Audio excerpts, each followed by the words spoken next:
Hello, and thank you so much for joining me on the Marketing Reef Facebook Live show.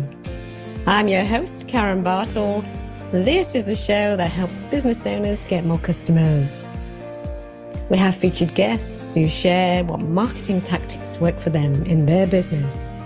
Sit back, take a break, and enjoy 15 glorious minutes of live marketing know-how. Hello, welcome to Marketing Reef, Get More Customers. My special guest today is Max Ivey, also affectionately known as the Blind Blogger, and you'll see why in a moment. Max is the host of the show, What's Your Excuse? And we'll be talking about his transformation from fear of public speaking to doing radio, podcast interviews, and now Facebook Live interviews. Hey, welcome to the show, Max. Come on in. How are you? I'm doing fine. Thank you. And people have actually accused me of never really being afraid, or at least not looking it. So this is going to be another experience on my long list of experiences, and we'll have fun with them. Of course. You know, you've got to experience it at least once to try it out, right? Yeah, I did Blab once. I did Periscope once. Hopefully I'll do Facebook Live more than once, because it seems to be the coming thing. I think so. I think it's the future, isn't it? It's the future of video. It's the future of content marketing, I reckon. Especially now that they have it where you can bring in more than just you and the one guest. Now that you can have several people on at the same time, I think it's definitely going to take over. Yeah, good old chat shows. So let's talk about you. Let's talk about you, Max, because you are the star of the show today. Do you prefer Max or Maxwell? I better get that right before we start. Max for all my friends.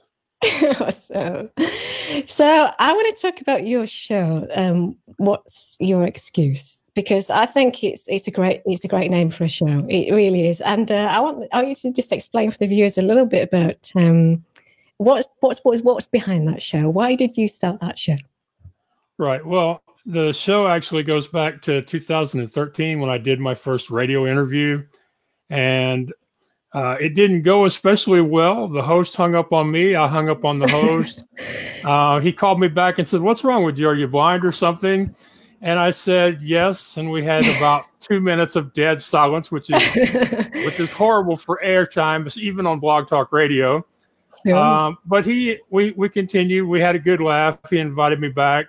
I eventually became a regular, and then I started doing other podcasts. And the one question people kept asking me is, "Max, when are you going to do your own show? We hear you on everybody else's." And I said, well, when I said, when I find a co-host, somebody to handle the tech stuff. Sure. And I did that for a while. And then my co-host gradually weaned me off of that to where now I'm doing the show by myself. But it basically started because people asked me, "Max, why aren't you doing your own show?" And I'm kind of known as a courageous, fearless risk taker, although that's only online because I'm not into bungee jumping, whitewater rafting, or any of that crazy stuff. But the other thing people say a lot is, if Max can do it, then what is my excuse? And while I tried to come up with a whole bunch of other names for my show, none of them really stuck or felt right. And one thing more people should learn about branding is when somebody hands you a really good name, don't fight it. Just accept it, say thank you, and embrace the heck out of it and make it yours, which is what I've decided to do with What's Your Excuse and the Blind Blogger. Good job. Thanks for clarifying that up. It's an interesting story, an interesting show, I think. And, I've got to say, there is no excuse. We've all got challenges, right? We've all got things that we are stuck on, or obstacles that we have to get over, or mountains we have to climb. But it's about how you deal with it, isn't it? It's about how you approach it, the mindset of it, isn't it? Right. It is a mindset. It takes somebody who has decided that they are going to find solutions instead of making excuses, that they're going to ask for help, accept help when offered, and they're going to work hard at finding the positive in every experience. Absolutely. Because even our bad experiences can have value and even be enjoyable, a year or two later when you have a hot cup of coffee or a cold drink to discuss it over. Absolutely.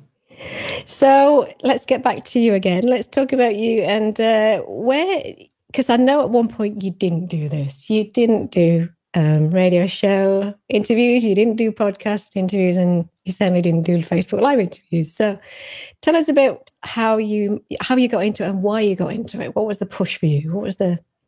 Well, it was like a lot of things with me. It was a matter of a necessity of, I live in Conroe, Texas, which is a suburb of Houston.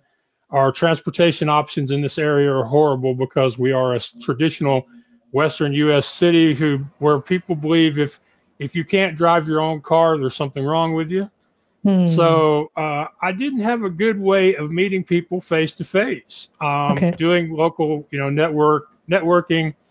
And at that time, I didn't have as many friends here in the Houston area as I do, 6 years later. But I thought there has to be a way that I can connect with people, with lots of people, without leaving my house. And then I found the Blog Talk radio show. I found about podcasts and YouTube shows, and eventually Blab and Periscope, and now Facebook Live. And it was really just, okay, what bothers you more?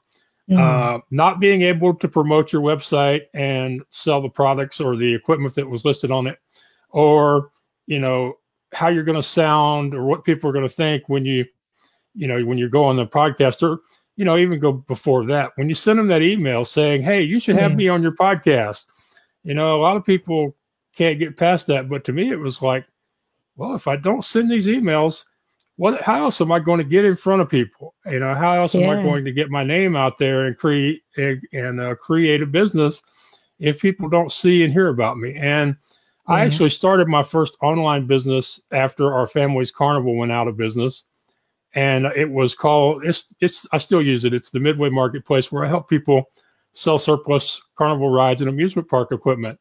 And I started that website pre-WordPress, pre-Wi-Fi, and pre-Facebook in 2007, and had to build it using hand coding HTML. Wow! And so, so it's been a gradual process of taking on bigger and bigger challenges that started with filing for a domain name, and then figuring out how to have a website, and then figuring out how to have a blog. So so after a while, you get to the point where you've done these things and they've worked out okay, or if they worked out badly, at least it wasn't, a total disaster. You learned something from it. You go on. You get to where when you see an opportunity, it's not like, well, that can't be me. They won't want me. It's like, yeah, I could do that. And that's how I've gotten to where I've written 3 books. I've done hundreds of interviews. I've traveled across the U.S. solo. I have my own podcast, but it's awesome. But it all started with little bitty things, with sending out that first email to somebody that advertised a need for a guest.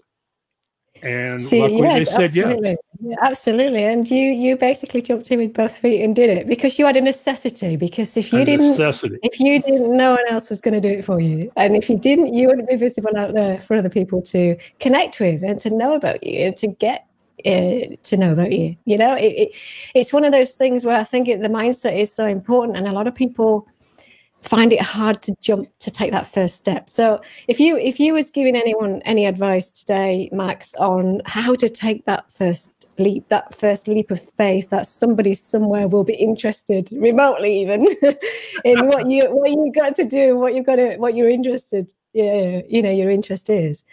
What's the bit of advice that you would give to people today watching this? And this is going to go out after the show as well.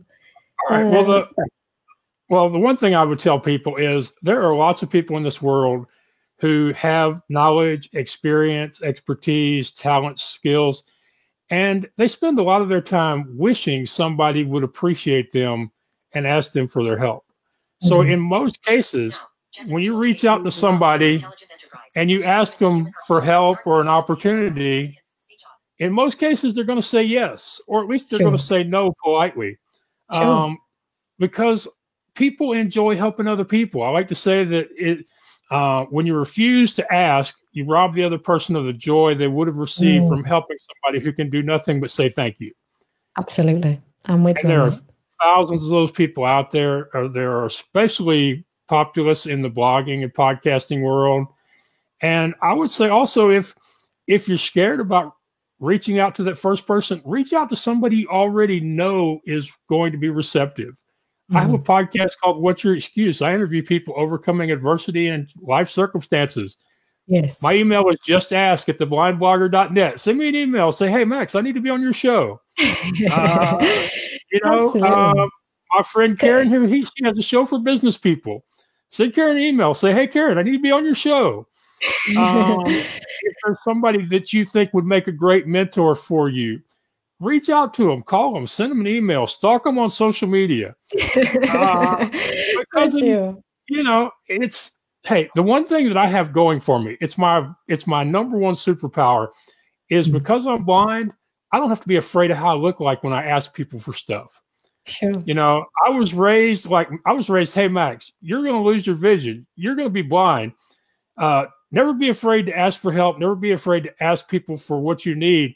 Most people will be very kind and helpful to you. So I was raised with a whole different mindset than most of the world.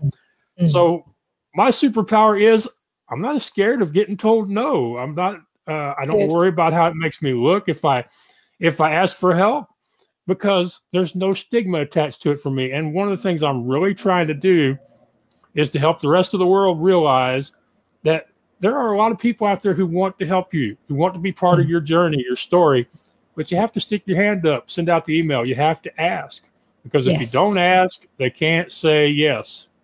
That's so true. That's so true. And I think that's a great message, Max, to be honest, because it's a simple thing, isn't it? Just asking. But for some people, it is a mountain to climb. But the fact is, I think what most people think when they're about to ask for help is, but what if they say no? What if it's what it says if they say no? The worst case scenario, isn't it?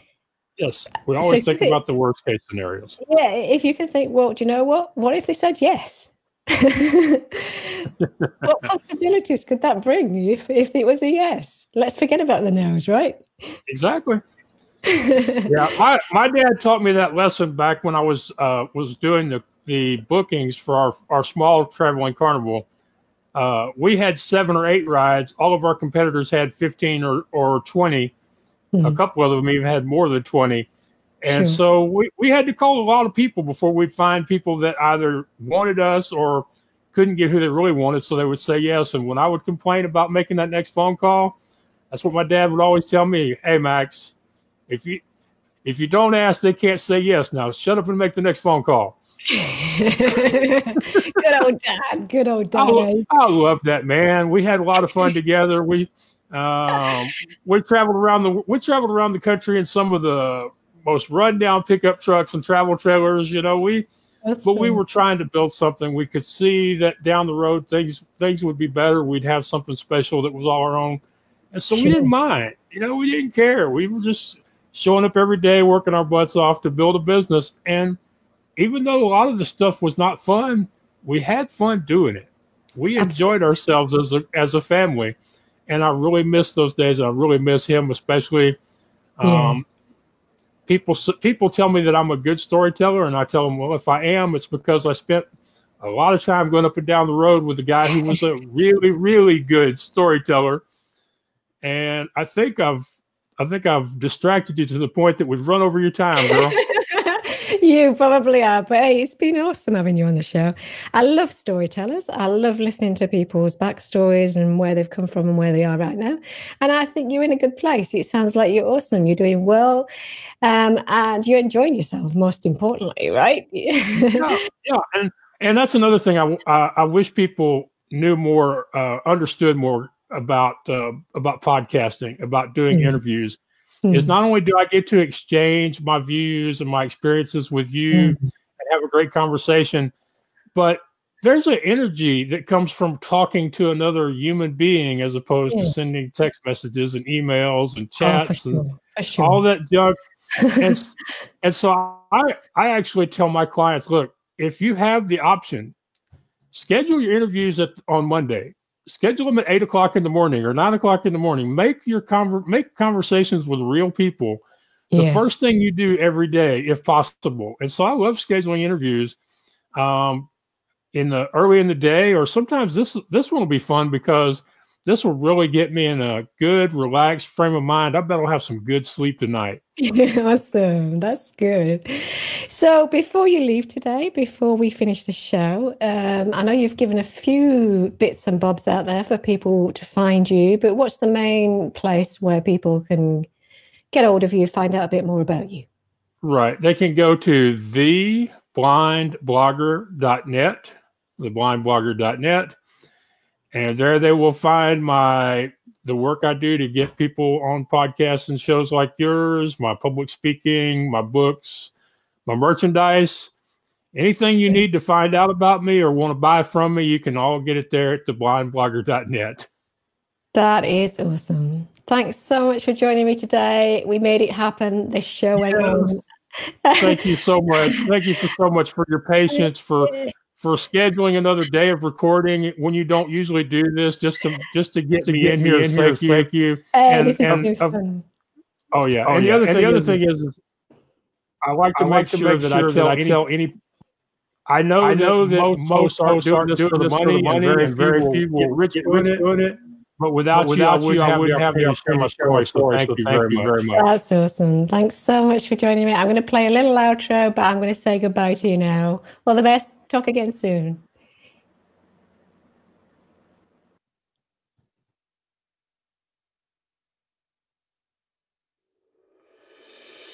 Thank you so much for joining us on the Marketing Reef Get